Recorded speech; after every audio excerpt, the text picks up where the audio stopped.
Macondo. ¿Y de dónde demonios esa política contrainsurgente, que ha sido la norma toda la vida en Colombia? Pues uno tendría que empezar por decir que esa república que fue ganada a pulso y edificada por afros, indígenas, comuneros, campesinos, finalmente terminó siendo administrada por la gente divinamente, gente que se preocupó por crear pues toda una variedad de políticas contrainsurgentes para evitar pues que el populacho con sus revueltas les quitasen los divinos derechos que se habían ganado a punta de oligarquía, caray. La doctrina contrainsurgente, que no es más que hacerle la vida a cuadritos a todo aquel que se subleva contra el establecimiento, la comenzaron a aplicar a fondo los franceses por allá en la década de 1950, cuando tuvieron que enfrentar los movimientos independentistas en Vietnam y en Argelia. Posteriormente el señor Kennedy, allá en el 62, convirtió prácticamente esto en una doctrina del Estado norteamericano.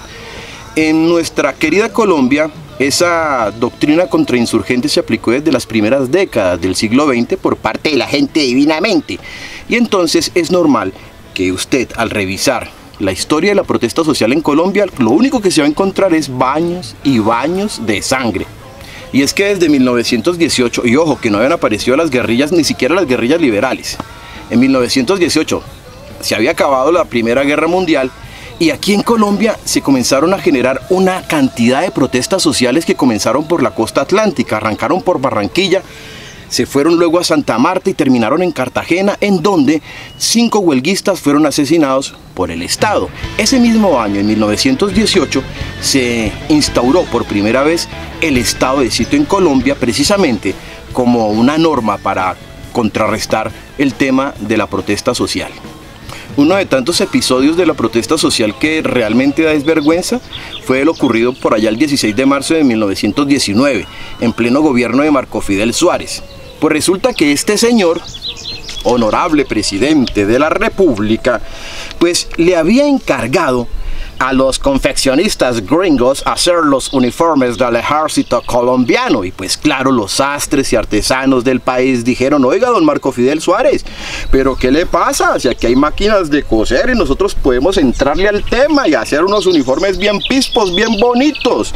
Y entonces salieron a protestar los sastres el 16 de marzo de 1919. La respuesta del Estado fue bolear plomo venteado.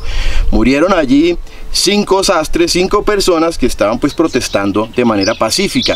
El informe del Estado fue que estos eran unos bandoleros y así pasó la vaina.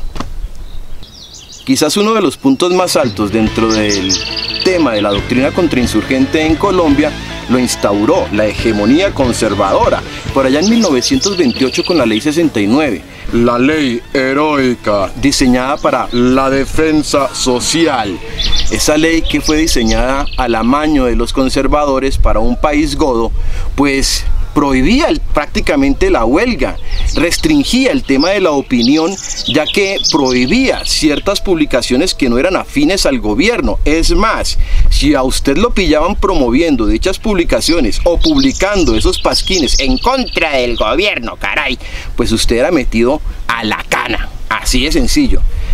En virtud de esa ley, pues se presentó uno de los episodios más tristes del país: la masacre de las bananeras, cuando Miguel Abadía Méndez, último presidente de la hegemonía conservadora, amparado en esta ley, declaró a los obreros del banano como una partida de malhechores que estaban allá poniendo en riesgo la inversión extranjera. Por lo tanto, plomo, caray, plomo, plomo.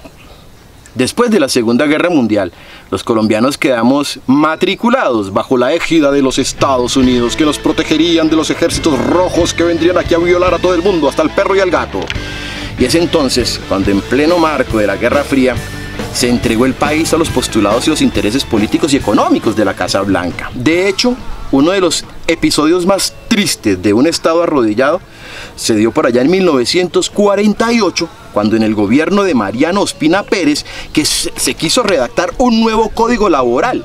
Pues bien, para redactar ese nuevo código laboral, el gobierno de Mariano Ospina Pérez se reunió con la Embajada de Estados Unidos y con los petroleros de ese país.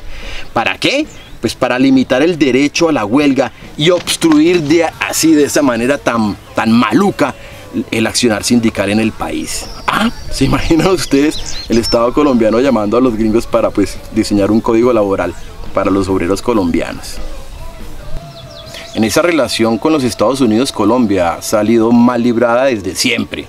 Pero en esa relación no todos los colombianos han salido mal librados. De hecho, hay una pequeña élite que se ha beneficiado increíblemente política y económicamente de dicha relación, porque han entregado el país. Esa pequeña élite sigue siendo la dueña de casi todo hoy en día en Colombia, incluyendo los medios de comunicación, que es prácticamente su organismo de expresión, por donde nos cuentan su historia, nos echan todos sus hechos, ¿no? Es una prensa que en este tema de la ideología contrainsurgente en el país ha jugado un papel increíble. ¿Cómo? Pues analicen ustedes.